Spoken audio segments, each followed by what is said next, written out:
César, delegado neste caso, bueno, bota unha man sempre adestando a Javi en os cadetes do Olímpico, que hoxe, bueno, estiveron aí a piques de levarse a final do trofeo, pero empataron con o Portazgo 6-5, creo que nos penaltis, despois de 1-1, non? Sí, despois do partido 1-1, nos penaltis 6-5, pues a favor de lo que es el otro equipo, un partido muy disputado, además, durante las dos partes, y bueno, los penaltis nunca es justo, pero al final alguien tiene que ganar y bien merecido por el equipo contrario.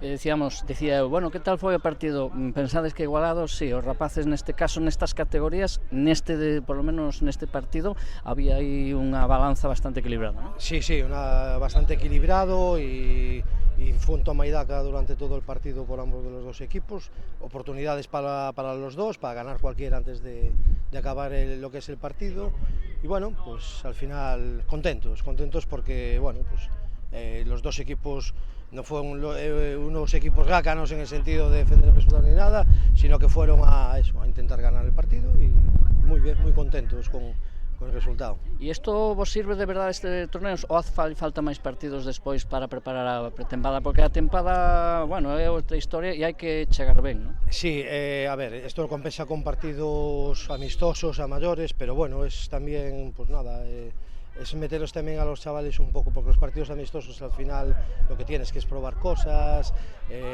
no tienen esa intensidad, y el estar jugando el torneo pues implica un poquito también de intensidad que a lo mejor un partido amistoso normal pues no la tiene. Competitividade que ven ben para Sí, prepararse. por supuesto, sí.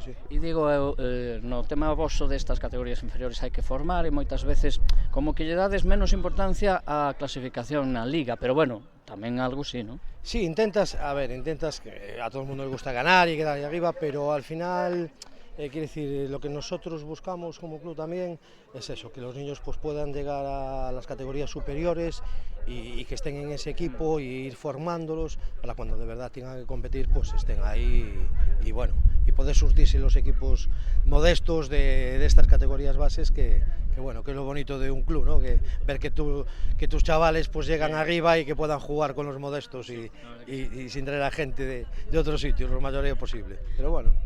Pois enhoraboa, bueno, non pudo ser, pero enhoraboa pola participación, que é importante, gracias. Nada, muy contentos de todas formas, muchas gracias.